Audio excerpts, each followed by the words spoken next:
So, welcome everybody. This is Nassira. She was chapter 8 in Beating Multiple Sclerosis, and we are connecting today so we can get an update from her what happens since we published the book last year.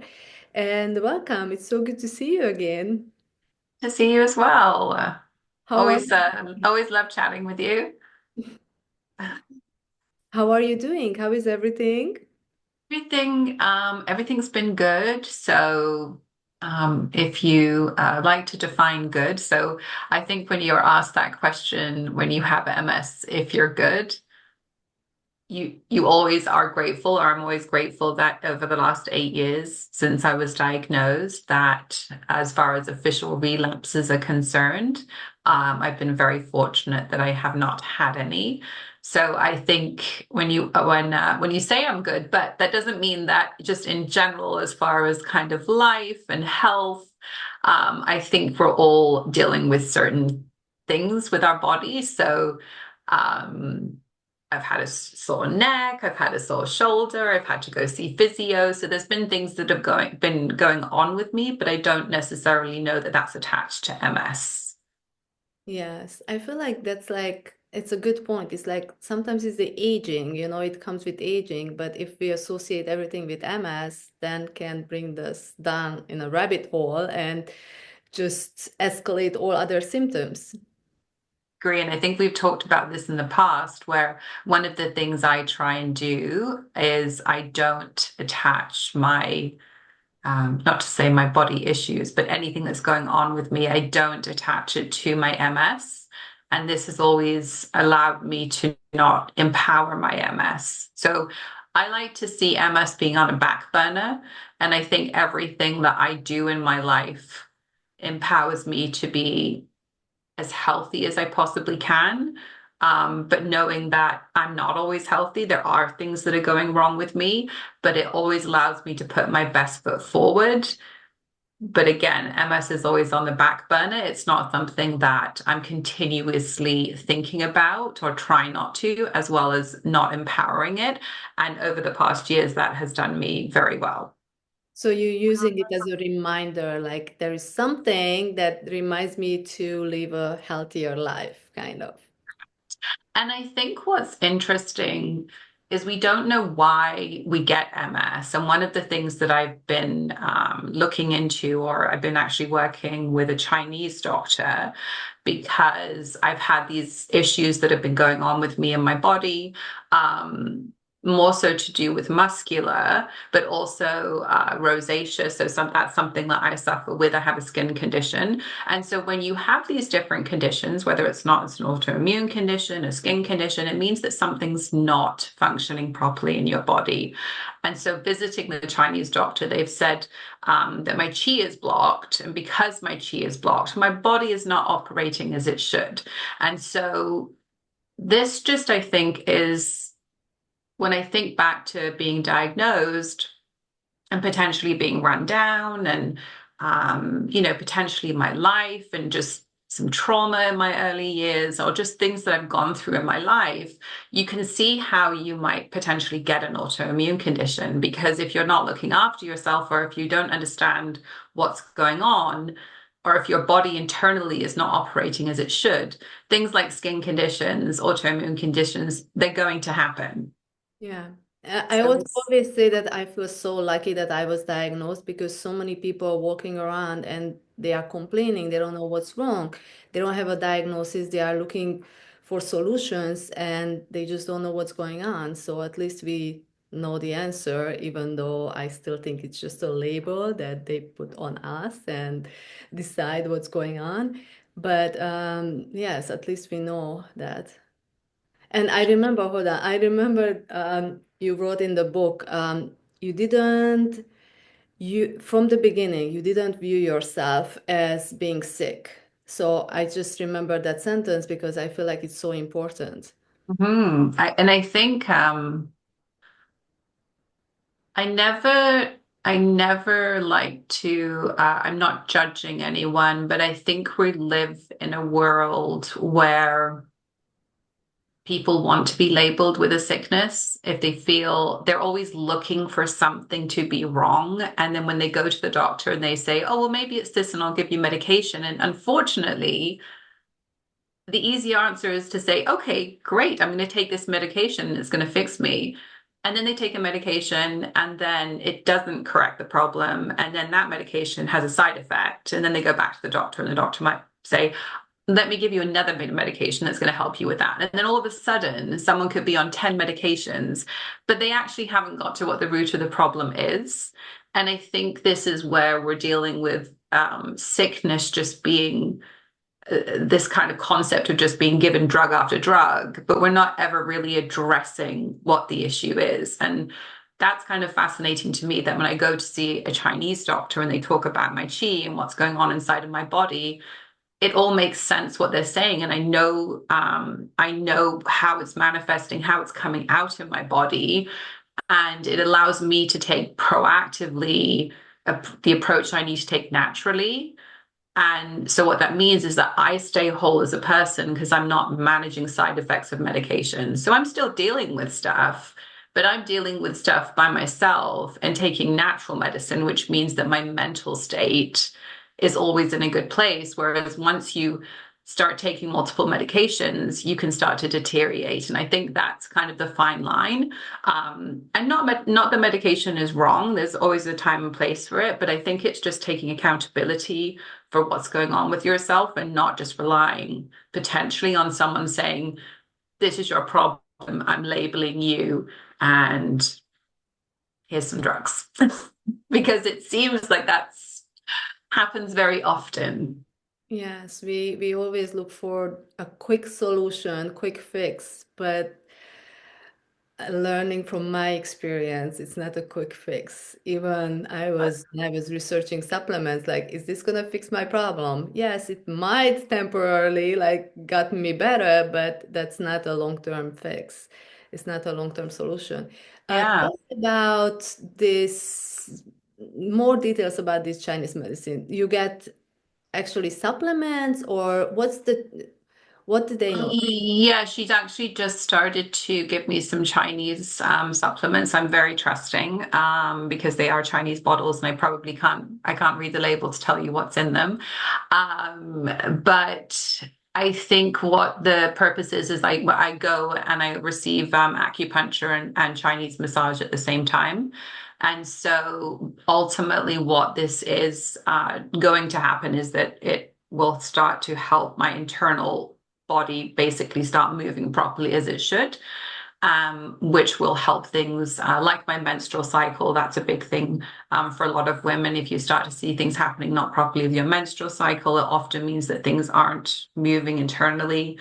Constipation. So many things that we deal with on a regular basis, a lot of people, very normal things. It means that your body, skin conditions, it means that your body is not operating at its best. Mhm. And so for me, I know I've got these small things going on, but that I want to get things running properly. And so this is kind of my latest approach that I'm taking to see if I can optimize my body internally to help it. Because you also bring up a good point about supplements. Um, and honestly, it's so overwhelming, and I'm sure you feel this way sometimes as well, Take where any sometimes place. there's so many, right? Like you're just consistently, and then you have a pile of supplements, and then sometimes I kind of fall off the bandwagon a little bit. And I mean, vitamin D is my absolute must take. But I kind of fall off the bandwagon where I'm like, I'll take it down. I'm only taking a couple a day, and then I say, okay, I should get back on them. And um, but that's overwhelming as well. I'm sure you find it that way. Yes, Are you taking multiple, or have you moved? I am on and off. When I remember, I take them, and when I don't remember, I don't feel bad not taking them because I listen to my body. And if I really remember that I need to take them, I probably should take them. But you mentioned before a really good word, trust. When like, this is what you are doing right now with Chinese medicine, and you trust the bottles, even though you don't know what it says on it, but you trust. And I feel like this is what very important when we change our diet, when we take medication, when we take supplements, like you have to trust that that's going to work. Because if you have doubts on the medication or the supplements or anything like Chinese medicine, then there's no point doing it because you don't trust and your body knows that that's might not going to work, you know? I think you're right. And I think one of the things both of us made the decision by going natural, the natural route when we were diagnosed, is we had to trust ourselves. And that's probably not easy for a lot of people, is to actually trust their inner instinct and their gut to say, no, this doesn't feel right to me. This is not the answer. And I think trusting yourself is a huge step for a lot of people in believing in yourself. Yes. Did you always believe in yourself? Absolutely not. I think we've all kind of growing up, it's interesting now in my late 40s. You think back to your earlier years where you really didn't trust yourself or you didn't believe in yourself. And I've kind of had the opportunity to see some of your stories where you kind of shared this similar thing, where if you could just go back to your earlier self and say, you're great, you're doing great, you don't, you're self-esteem, just everything. It takes you don't not always blessed with having that at a young age. And then you get later in life where after a lot of work on yourself, you have that level of self-esteem, which is so important when you're managing your health. But definitely when I was younger, I would say I did not have that level of self-esteem, which I'm sure you probably felt the same way. Yeah, 100%. What about listening to your gut? Yeah, like listening, I think that's one of the key things I do now. Is just listening to what's right for me. And I think when I was first diagnosed, I was very, very strict with my diet. So completely gluten-free, dairy-free. You're aware. So one of the things I am doing now is making my own sourdough bread. So it's not completely gluten-free, but that they do say it reduces the gluten quite a bit. So if you're celiac, obviously it's not a good choice for you. I am not. And so I'm making choices about, if I'm making my own bread and I know what's going in it and it's reduced gluten, I feel better about that than I do potentially having a gluten-free bread that has an extremely long list of ingredients that I don't know what everything is. So I think I've gone back to a little bit more the same thing with dairy, in that I was drinking oat milk or having oat milk in my coffee, and for years. Um, Finally turned over and said, wow, this is like, it's oil. I'm basically drinking oil every day. So I made the decision that I have Not knowing. grass. It's like you think you're doing something good for your body and you're not. Yeah. So now I've moved back to grass-fed milk. So cows that Isn't, sorry to interrupt, but isn't it yeah. important to point out here that you knew that you are doing something good for your body? You didn't have any major relapses in the past year. So just the mindset alone that you knew you are putting something better or good in your body, even though it wasn't the best. That's the reason I'm pointing this out is because just before we jumped on this call, I received a message on Instagram, and this woman, she was panicking that she went out to her friend's holiday party last night, and they told her that it's gluten free and dairy free, but she's still scared that something was in the food that Oh, so she's all like mad at herself and not feeling good. But like I felt like reading the message, she is in the same shoes that I was literally like 2 years ago. She's driving herself crazy instead of right. just like the food was delicious and maybe there was gluten, but it's not gonna kill me, and just trusting that everything is gonna be okay, you know.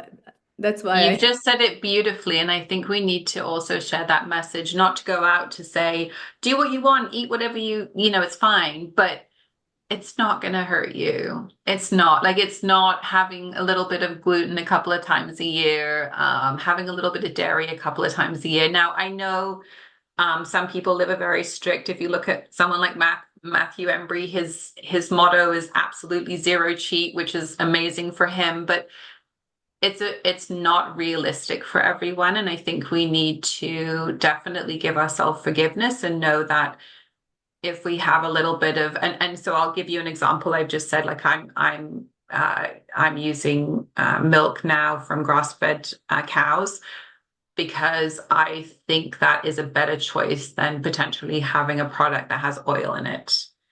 And there's some research about oats that there's some good and some bad about oats. So if I have a bit of grass-fed, the milk that I've chosen in my coffee, and I've been doing that probably for close to a year, I'm okay.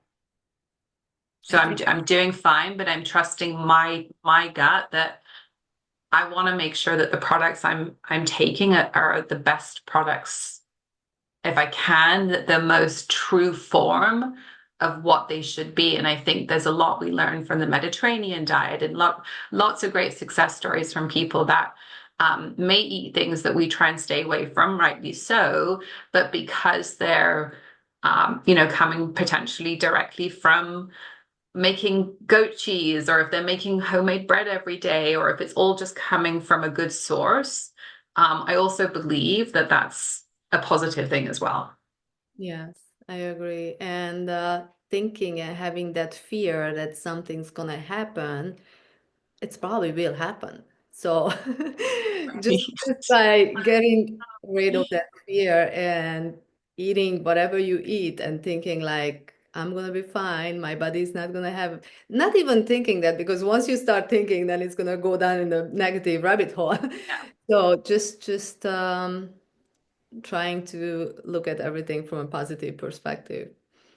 Really is I believe the best medicine that we can give ourselves is just continuously working on our mindset. And I'm such a big believer in, I think food accompanies it, but I think mindset and we talked a little bit about spirituality, and that could mean things to many people, like religiously. Some people need to follow a strict religion, and that gives them spiritual peace.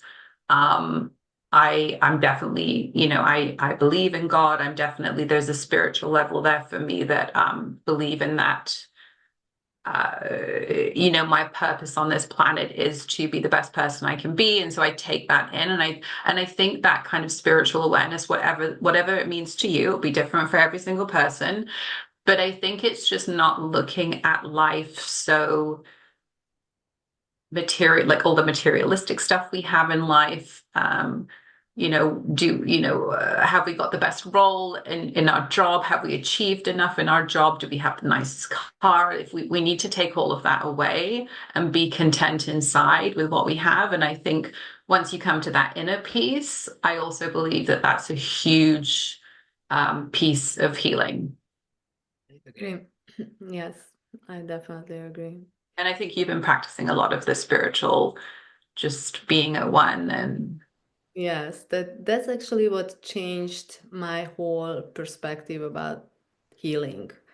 Because everything I did, I changed my diet, I changed so many things when it comes to food and my kitchen and cooking and eating out. But I only felt 100 times better once I started focusing on my mindset. And do you do that just in different ways, like if it's meditation or thoughtfulness?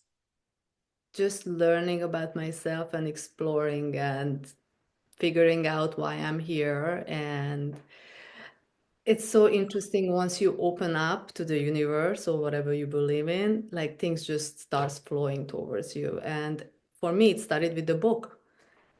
That was the first sign. And once we published the book and I read all the stories, I realized like stress is number one. And once I focused on how to reduce my stress in my life, then people find me, books find me. Like it took, there's a saying like when the student is ready, the teacher will appear. That's how my life in the past year just like unfolding in front of me, which is pretty amazing. Yeah, I think that's interesting because it's always interesting when you watch someone's journey on Instagram too. And I think that battle we have with I'm checking all of the boxes to your point, like I'm eating the right food, I'm exercising, I'm doing this, but I don't know if I'm there yet. So I think that's where sometimes when we have to think about this side, but we need to then think about the other side and feed it as well.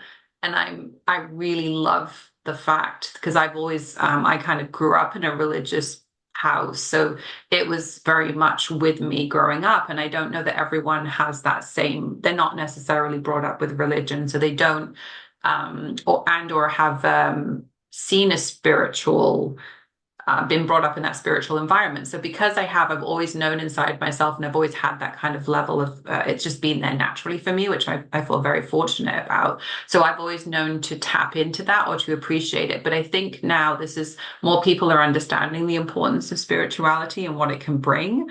And so what I find very motivating is that just even through Instagram, which has always helped my journey with MS from day one, is now I'm feeling that empowered by others that are also spiritual. I'm sharing the word of kindness and being kindness to yourself and just kind of understanding who you are as a person, that I think more and more people are stepping up to that. And I think that's what excites me the most is to know that we're kind of empowering each other now to have this kind of spirituality. And I think that will be a big part of people's healing in the future. But you also have to be open to it. Yes, you definitely have to be open to it. And I'm sure everybody is going to the same direction. It's just a matter of time where everybody gets there. I didn't want to bring up this story, but because it just keeps coming back to my mind, I have to share this. So this book was recommended by Susan, my colon hydrotherapist, Many Life, Many Masters by Brian Weiss. And while I was listening to the book, he's a hypnotherapist. And he Okay. talked about his patient, Catherine, in the book, who if you believe in reincarnation, this is a good story. If you don't, you think it's just a novel to read, but it's Yeah. still an interesting read. So, and if you don't believe in reincarnation, but you listen to this book, you might change your mind. So, Mm. you talking about the pain in your body, Mhm. there was an example in the book where she had this session, and she had this pain in her previous life in her shoulder, and she remembered that she was a soldier in her previous life and she was killed by a sword here. And once she did this session with Brian Weiss, because it was a man in her previous life, he healed. After that, she didn't feel the pain anymore. So it was pretty amazing. Just there are so many layers of healing, and Wow. you kind of have to explore and be open to all of this because you don't know where healing comes to you, I feel like. It's fascinating. Yeah, you'll have to send me and I think you're right because I also think or feel the same way that dealing with kind of these issues or even my chi being blocked and then you ask yourself the question why? Why am I not why is my skin, why? Because I understand when these things are happening with your body, it's for a reason. It's not just as simple as food, because I know I'm eating well. Um, and I think you're right that you have to kind of go with those extra layers down to say what is going on, but then it's not always knowing where it came from. Yes. Because as we travel through life, I had my first daughter very young. I was a teenage mum with her. And so there was just these different elements of life that you're resilient and you have to be. but then you're also kind of layering and potentially blocking stuff because you have to be resilient and you have to kind of fight through things and prove yourself. And then you're working and commuting and kids and like all this stuff. So you just keep building and building, but then there's a kind of this underlayer where you're potentially not healing what's going on. And so then you get into your 40s and then these things start coming out in your body and you're like, what didn't I deal with? Oh, where did this come from? So it's just interesting that you're saying that there's different. So in that example, there's potentially reincarnation that people may look into that might provide healing. Like there's just all of these. It's just really digging deep and trying to understand what your body is telling you, and that's the real puzzle. Listening and asking questions, like you said, like why is this happening? What could it be? I find so many answers, but I love sharing, but my life not the same as your life. So you might find a different path, different avenue, and find healing that way instead of. So it's trial and error, you know. Well, and we all have our own wounds. I think that's what's really interesting. Like we all have our own wounds. We've all had our own journey. We've all had our own upbringings and things that we've gone through in our life. And so you're right. What fits for me might not fit for you, but there's just pieces if we can learn from each other and take bits and pieces that work from us. It's no different if we read a book. Like I might read a book and get something from it that you may not get from it, and vice versa. Actually, I did just read The Alchemist. I saw that that was one of the books that you read. Did you like it? I loved it. So I think I don't know, have you read Maktub? I saw that was another one. There's No. another one. So I might look into that one, but I really enjoyed it. I've just a simple story, but I think it's kind of what you were talking about, that concept of, um, life's journey, and we don't always know where we're going to find the answer, and it's going to be where we least expect it, and then we're going to get an answer. We're like, okay, well, I never thought it would have come through this avenue, or potentially these people doing this to me. And I think that's what it is. It's just being open to understanding what happens to us in life. We can learn from it, and if we learn from it, we will benefit from it. Yeah, they say that if you don't learn from your mistakes, they're just gonna keep repeating themselves. Right. So the sooner you get the best takeaway and learn from it, then not it's not gonna happen again. Yeah, and just like don't be so hard on yourself, and don't try and have this level of expectation of perfection. None of us are perfect. It's impossible.